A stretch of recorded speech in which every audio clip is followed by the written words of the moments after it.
भारत की स्वास्थ्य व्यवस्था कैसी होनी चाहिए और भारत की स्वास्थ्य व्यवस्था कैसी है और भारत की स्वास्थ्य व्यवस्था कैसी थी। जब हम तीनों चीजों को जाने तो भारत की स्वास्थ्य व्यवस्था हजारों वर्षों से बहुत अद्भुत स्वास्थ्य व्यवस्था थी और राम राज्य की स्वास्थ्य व्यवस्था तो अपने आप में अद्भुत थी, जहां तीन शब्द होते थे, दैहिक, दैविक और भौतिक तापा, राम राज्य काहू नहीं व्यापा। क्योंकि हम जानते हैं रोगों का बड़ा कारण अन्न भी है तो बड़ा कारण मन भी है। रोगों का बड़ा कारण तो जहां भोजन यानी भौतिक और वैचारिक दोनों लेवल पर आरोग्य की बात होगी तब सब कुछ ठीक होगा, और जब दोनों लेवल पर विकृति की बात होगी तो ठीक नहीं होगा।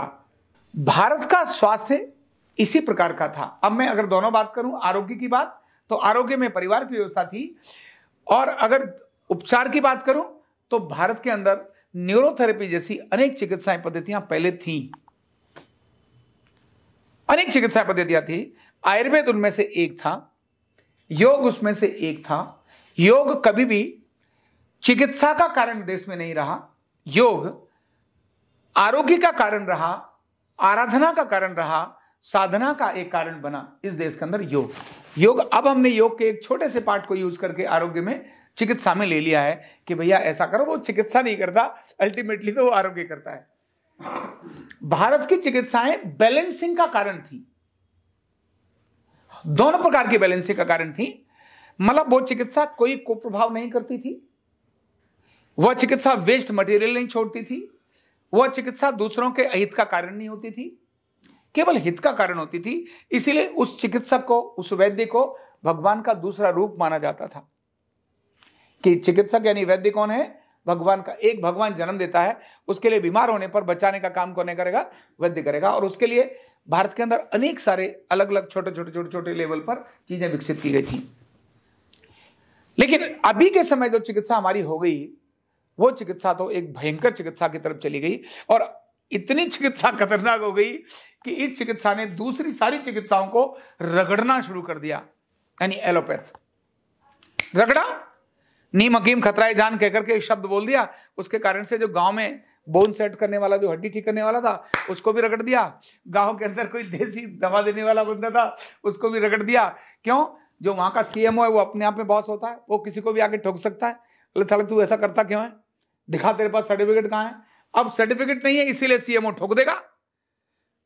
हजारों लोगों के वो जो उपचार कर रहा है उसके जो फायदे हैं उसको नहीं देखेगा, बोले पुरा लेगा। इधर आप पुलिस वाले का भैया इसके पास सर्टिफिकेट नहीं है, इतना कह के सीएमओ ठोक सकता है। नीम हकीम खतराए जान है कौन? तो वही जो चोरी छुपे एलोपैथ की मेडिसिन बेचते हैं, इंजेक्शन लगाते हैं, उनके प्रति अगर वो बात करे तो समझ में आती है कि भाई तेरे पास सर्टिफिकेट नहीं है, तू दवाई कैसे बेच सकता है? तेरे पास सर्टिफिकेट नहीं है, तू इंजेक्शन कैसे लगा सकता है? ये तो समझ में आती है। लेकिन उस बंदे को जो ट्रेडिशनल है, जो पारंपरिक है, जो कुछ भी नुकसान करता नहीं, उस बंदे को भी ठोकने का मतलब क्या बनता है? तो भारत में जैसे ही एलोपैथिक चिकित्सा का एक प्रचार प्रसार शुरू हुआ, इसने भारत की अपनी चिकित्साओं को धोना शुरू कर दिया। इवन इतनी ज्यादा धो दी कि आयुर्वेद का अच्छा बड़ा पढ़ा लिखा व्यक्ति, वो इसलिए पढ़ाई उसने आयुर्वेद की नहीं की है कि वो आयुर्वेद की औषधि देगा। होम्योपैथ का बड़ा अच्छा पढ़ा लिखा व्यक्ति, वो इसने पढ़ाई इसलिए नहीं की है कि वो होम्योपैथ की मेडिसिन देगा। उसके अंदर इतनी गिलानी भर गई आयुर्वेद वाले की, चुपके से पेन किलर ले देता है अपनी दवाई में पीसी, ले भैया सुबह दोपहर शाम 3 पुड़िया ले लियो, और बंदा कहता है वाह भाई जी आपने तो अभी ट्रीटमेंट दे दिया, ठीक कर दिया, बहुत बढ़िया लगा। और इससे भी ज्यादा निकृष्ट स्थिति आ गई आत्मग्लानी की। एक वैद्य जो स्टेरॉइड डाल रहा है अपनी दवाओं में, स्टेरॉइड डाल रहा है। स्टेरॉइड का मतलब होता है सामने वाली की बॉडी को उड़ा देना, बम पर रखकर फाड़ देना। स्टेरॉइड दे रहा है। रोगी को लगा बहुत अच्छा है, आज तो मेरे जोड़ में बहुत बढ़िया हो गया, आज तो मेरी मूवमेंट खुल गई। जी आपने तो जो कल दवाई दी आज ही बड़ा फर्क पड़ गया। वैद्य अपने ट्रैक से हटकर एलोपैथ की मेडिसिन देना, यानी चिकित्सकों के अंदर भी आत्मग्लानि आ गई। और पढ़ाई वो इसीलिए कर रहे थे कुछ भी, क्योंकि मेडिकल की पढ़ाई में लाखों रुपए करोड़ों रुपए खर्च होते हैं, वो कम खर्चे में दूसरी पढ़ाई करके दवाई तो दे देगा। और दवाई का आलम और चिकित्सा का आलम कितना भयंकर चला गया कि वो इंसान को लूटने का कारण बन गई। लूटने का कारण बन गई, ट्रांसप्लांट करने का कारण बन गई। जो जीवन को बचाने वाले थे, आज कितने हॉस्पिटल हैं, आज भी जरा सर्च करो, कितनों को ठीक करके भेजते हैं और कितनों को मारते हैं। अगर इसका रेशो निकाला जाए तो जीवन देने की जगह मौत देने का कारण करने वाले ज्यादा लोग मिलेंगे। अभी अभी मैं लखनऊ गया, मैं लखनऊ गया और जिनको देखने के लिए गया था उनको वेंटिलेटर पर पहुंचाने का कारण एक चिकित्सक की अपनी गलती थी। बहुत समृद्ध परिवार है वो, जिसके अपने घर में आईएएस आईपीएस हैं, 4-4, 5-5 आईएएस आईपीएस हैं जिनके परिवार में, जिसका पूरा खानदान आईएएस आईपीएस का है। मैं जब उनके गया तो वो उनका कारण उन्होंने बताया। बोले वो डॉक्टर ने गलत पाइप डाल दिया, इससे जो ऑक्सीजन और कार्बन डाइऑक्साइड का एक्सचेंज होना चाहिए था उसकी जगह कार्बन डाइऑक्साइड शरीर में ज्यादा चली गई और ज्यादा जाने के कारण बॉडी कार्बनिक हो गई, वेंटिलेटर पर डालनी पड़ी। और वो जो हंसती मुस्कुराती महिला थी उसकी हालत भयंकर हो गई। गलती किसकी थी? चिकित्सक की। और क्यों गलती थी? क्योंकि उसकी सोच में सेवा नहीं थी, मनी था, पैसा था। तभी तो। और उसने नहीं देखा कौन है, वो देख लेता है इंश्योरेंस है, बोले हाँ है, बस फिर क्या है, इंश्योरेंस के नाम पर तो लुट गया, सामने वाले को काट दिया। जो दवाएं नहीं चाहिए थी फिर भी इंश्योरेंस के नाम पर दे दी, और नहीं भी दी तो पर्ची बना दी। ढेर बॉक्स भरा पड़ा है दवाइयों का उनके पास। मैंने कहा ये मतलब क्या है? तो मैं समझ गया कि ये सब दवाइयों की पर्ची उधर बनी है, इंश्योरेंस का उतना पैसा हॉस्पिटल को मिल जाएगा, इन सब दवाइयों को वेस्ट कर देंगे, खत्म कर देंगे। क्यों? इंश्योरेंस का तो पैसा चाहिए था भाई, इन्होंने अपनी जेब से देना नहीं, इनको मिलना है तो उनके नाम से लूट करेंगे। तो भारत की जो वर्तमान चिकित्सा बन गई वो भारी चिकित्सा बन गई। और इससे ज्यादा बड़ा पाप क्या हुआ, इससे भी ज्यादा बड़ा पाप क्या हुआ कि वही चिकित्सा जगत बीमारियां पैदा करने का कारण बन गया, डिजीज और डिसऑर्डर्स को ढूंढने का कारण बन गया वही चिकित्सा जगत। यानी कौन सी बीमारी और नई क्रिएट की जाए जिससे हमारी दवाइयां बिकें, कौन सी नई बीमारी क्रिएट की जाए जिससे हमारी मशीनें बिकें, कौन सी नई बीमारी क्रिएट की जाए जिससे अधिक से अधिक लोग हमारे ग्राहक बने। तो लोगों की पीड़ा कम करने की जगह पर लोगों में पीड़ा विकसित करने का काम आज की चिकित्सा जगत ने कर दिया। यह बहुत बड़ा खतरनाक काम हुआ। तो आत्मग्लानि पैदा की, रोग पैदा किए, समस्या पैदा की, आरोग्य से हटा दिया। जो बढ़ने वाले लोग थे उनको धो दिया, जो थोड़े भी सिर उठा रहे थे उनको रगड़ दिया। ये बहुत बड़ा एक चक्र जो भारत में चला, ये आरोग्य की एक विकृति का अपने आप में अद्भुत उदाहरण है। अगर दुनिया के अंदर कभी भी भविष्य में इतिहास में उदाहरण दिया जाएगा, चिकित्सकों की विकृति, चिकित्सा पद्धति की विकृति का उदाहरण अगर दिया जाएगा तो यही दिया जाएगा। कोरोना इसमें से एक है, कोरोना इसमें से एक है। और हम तो आंकड़े पढ़ते हैं ना, कोरोना की वैक्सीन लगाने के बाद, वैक्सीन मतलब कोरोना से जिंदगी को बचाने का काम, लेकिन कोरोना की वैक्सीन के कारण ही मेडिकल रिसर्च इस बात को कह रहे हैं युवक भी हार्ट अटैक से मर रहे हैं। मैं नहीं कह रहा हूं, ये मेडिकल रिसर्च कह रहे हैं। जो सोशल मीडिया पर चलने वाली सारी खबरें कह रही हैं कि जैसे वैक्सीन लगी उनमें से कितनी बड़ी तादाद में लोग वैक्सीन के कारण से मर रहे, हार्ट अटैक हो रहे और सारी कॉम्प्लिकेशंस आ रही हैं।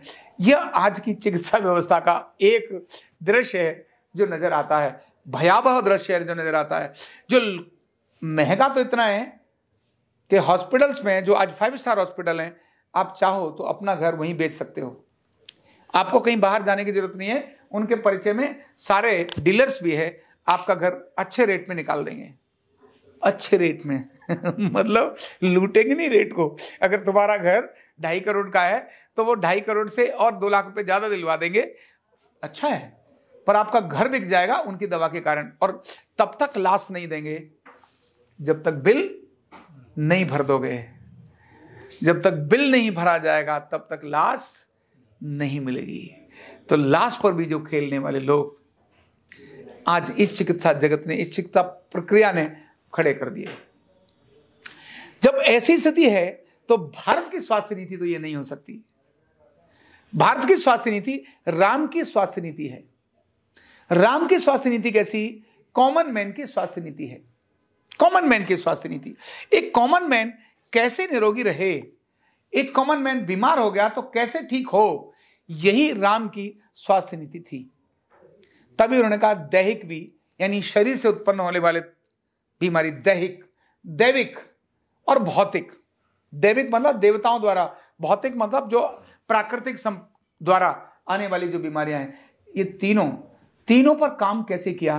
तो न्यूरोथेरेपी उन्हीं में से एक चिकित्सा है जो बॉडी को बैलेंस करने का काम करती है, बॉडी की बैलेंसिंग का काम करती है। एसिड एल्कलाइन यानी केमिकल तो बैलेंस करती है, ढांचे को भी बैलेंस करती है, और वो भी बिना किसी कुप्रभाव के, बिना शरीर के पर्यावरण को बिगाड़े हुए। शरीर का पर्यावरण नहीं बिगाड़ती है, शरीर के पर्यावरण को तो बनाती है, बिगाड़ती नहीं है।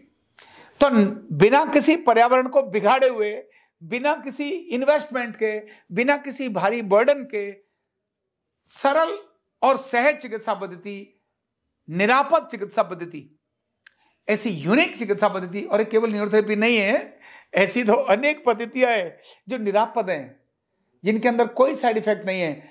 सच में भारत की स्वास्थ्य नीति के अंदर यही चिकित्सा पद्धति इसका एक पार्ट बनने की आवश्यकता है। भारत की अपनी चिकित्साएं जो प्रूव्ड हैं, जो सच में परिणाम दिखाती हैं, ऐसी चिकित्सा पद्धतियां ही भारत की मुख्य चिकित्सा पद्धतियां होनी चाहिए। आयुर्वेद भी मैं प्रथम चिकित्सा पद्धति की तरह से नहीं देखता, अच्छा है, लेकिन part of the health system होना है, यह मेन सिस्टम नहीं होना है। कारण यह भी औषधि पर निर्भर है। जब बिना औषधि वाली चीजें उनसे ठीक हो सकता है तो औषधि देने की जरूरत क्या है? जब बिना ऑपरेशन के व्यक्ति ठीक हो सकता है तो ऑपरेशन करने की जरूरत क्या है? जब बिना खर्चे के व्यक्ति ठीक हो सकता है तो खर्चा करने की जरूरत क्या है? जब कॉमन मैन के स्वास्थ्य की बात कहते हैं ना, सभी सुखी रहें और सभी निरोगी रहे, सर्वे भवन्तु सुखिनः सर्वे सन्तु निरामयः, जब इसकी बात, सभी की बात करते हैं तो सभी दवाई पर निर्भर नहीं हो सकते। बिना दवाई के ही आरोग्य जहां मिलता हो, उनमें से एक चिकित्सा है वेलनेस न्यूरोथेरेपी। तो भारत की स्वास्थ्य जो नीति है वह बिना दवा आधारित ही हमारे को करनी ही होगी। दवा आधारित नीति जब तक रहेगी व्यापार का कारण बनेगी, और जब व्यापार का कारण बनेगी तो नेट रेवेन्यू पर आएगी, और जब नेट रेवेन्यू पर आएगी तो कभी हित नहीं देखेगी, वो अहित देखेगी। तो भारत की इन प्राकृतिक चिकित्सा पद्धतियों को, पारंपरिक चिकित्सा पद्धतियों को ही बूस्ट करने की आवश्यकता है, उन्हें स्थापित करने की आवश्यकता है। यह 22 जनवरी राम की चिकित्सा पद्धतियों को स्थापित करने का दिन है। 22 जनवरी से राम में, केवल रामलला की मूर्ति में प्राण प्रतिष्ठा नहीं, राम के द्वारा स्थापित, राम के द्वारा अपनाई गई, राम के द्वारा प्रचारित उन सारी पद्धतियों की प्राण प्रतिष्ठा है जो युग के परिवर्तन का कारण बनेंगी। उन्हीं में से वेलनेस न्यूरोथेरेपी एक है जिसकी प्राण प्रतिष्ठा है, जो घर घर जाएगी, मतलब रुकने का कारण ही नहीं है, क्योंकि सीखना सरल है, शुरुआत सरल है। ये मन के आरोग्य को भी ठीक करती है, और मन के रोग को भी ठीक करती है, और तन के रोग को भी ठीक करती है। जो सीखता है, जब दूसरे वाले को ठीक करता है तो जो अंदर आनंद आता है, उससे खुद तो निरोगी हो ही जाता है। एक व्यक्ति जब दूसरों को ठीक करेगा, और दुखी को, उसके दुख को दूर करना, इससे बड़ी सेवा क्या है? तो जब आप किसी की सेवा से काम ट्रीटमेंट करेंगे तो आपका आनंद तो आएगा। एक चिकित्सक ब्लड प्रेशर, शुगर का रोगी क्यों? भाई तुम तो चिकित्सक हो, तुम भी रोगी हो। हां, दैविक रोग हो सकते हैं, प्राकृतिक रोग हो सकते हैं, लेकिन दैहिक रोग तो नहीं समझ में आते। तो चिकित्सक रोगी क्यों? आनंद आएगा, सेवा करेगा तो रोग भाग जाएगा। तो मोर देन 70% केवल ट्रीटमेंट देने मात्र से ही बीमारियां क्या हो जाएंगी? भाग जाएंगी। ऐसी निरापद पद्धति जो शरीर और मन के आरोग्य को ठीक करती हो, जो सेवा की भावना पैदा करती हो, जो सच में भगवान का दूसरा रूप पैदा करती हो, जिसको किसका भाई जो उठा के ले जाता है? यम का, यमदूत सहोदरा, यमदूत के छोटे भाई, जिसको ऐसा नाम माना जाता हो। अब इसकी जगह पर उस व्यक्ति को देवता ही माना जाए, प्राण पैदा करने वाले, प्राण दोबारा से डालने वाले ऐसा माना जाए। तो ऐसी भारत की वेलनेस न्यूरोथेरेपी जो बैलेंसिंग करती है, जो दवाओं पर निर्भर नहीं है, जो कभी भी और कहीं भी परिणाम दिखाती है, जो निरापद है, जिसको सीखना सरल है, जो लाखों और करोड़ों लोगों के आजीविका का कारण बन रही है, जो करोड़ों लोगों के आनंद का कारण बन रही है, जो करोड़ों लोगों की समृद्धि का कारण बन रही है, जो करोड़ों लोगों की गरीबी में लुटने से बचाने का कारण बन रही है, ऐसी जबरदस्त चिकित्सा पद्धति ये भारत की शिक्षा और स्वास्थ्य दोनों नीति का अंग जब बन तो गई है ना, जब ये बन चुकी है तब ये आरोग्य की नीति भी, आरोग्य की समस्या वाली बात भी वहां खत्म हो जाएगी। तो भगवान श्री राम की प्राण प्रतिष्ठा भारत के आरोग्य की दिशा में एक बहुत बड़ा मील का पत्थर होगा। और आप देखेंगे, मैंने जो जैसा बोला, आने वाले 10 वर्ष के अंदर ऐसे बदल जाएगा। जैसे अभी फसल है ना, किसान देखता है ना, जब किसान देखता है तो फसल उग रही होती है, वो सारे हरे हरे होते हैं, और 15 दिन के अंदर देखता है सारी फसल में सुनहरा हो जाता है। अरे ये क्या हुआ, अभी तो सब हरा था, ये सब कुछ सुनहरा सुनहरा कैसे नजर आ रहा है? सारी फसल पक जाती है, ऐसे पक जाती है। इसी को कहते हैं जब प्रकृति बदलती है, प्रकृति विध्वंस करती है तो भी तूफान लाती है, और प्रकृति जब निर्माण करती है तो भी तूफान लेकर आती है। तो यह 22 जनवरी प्रकृति के अद्भुत स्थापना का दिवस है। तो बहुत कुछ बदल होगा। हमें केवल बदल होते समय अपनी भूमिका को बहुत अच्छा और स्ट्रांग अदा करना है। जब हम इतना स्ट्रांग अदा करते चले जाएंगे तो यूनिक गजब परिवर्तन होगा, और होना ही है, उसको तो कोई रोक ही नहीं सकता, क्योंकि प्रकृति ने निश्चित किया है। यह परिवर्तन प्रकृति ने ही निश्चित किया है। तो 22 जनवरी हमारे लिए एक बहुत बड़े परिवर्तन का दिन होगा। बहुत बहुत धन्यवाद। कंधा दर्द, गर्दन दर्द, कमर दर्द, गैस, एसिडिटी, माइग्रेन बहुत सारे रहते हैं, और अगर घुटनों की बीमारी आ गई तो एक एक कदम पहाड़ जैसे लगने लगता है और जिंदगी बोझ बन जाती है। बीमारी की कोई उम्र नहीं है। आरोग्य पीठ लाया है बिना दवा, बिना साइड इफेक्ट के इतनी भयंकर बीमारियों को रिवर्स करने का जबरदस्त तरीका, वेलनेस न्यूरोथेरेपी। तो देर किस बात की, अभी फोन उठाओ, कॉल करो और अपने रोगों से, अपनी बीमारियों से परमानेंट छुटकारा पाओ।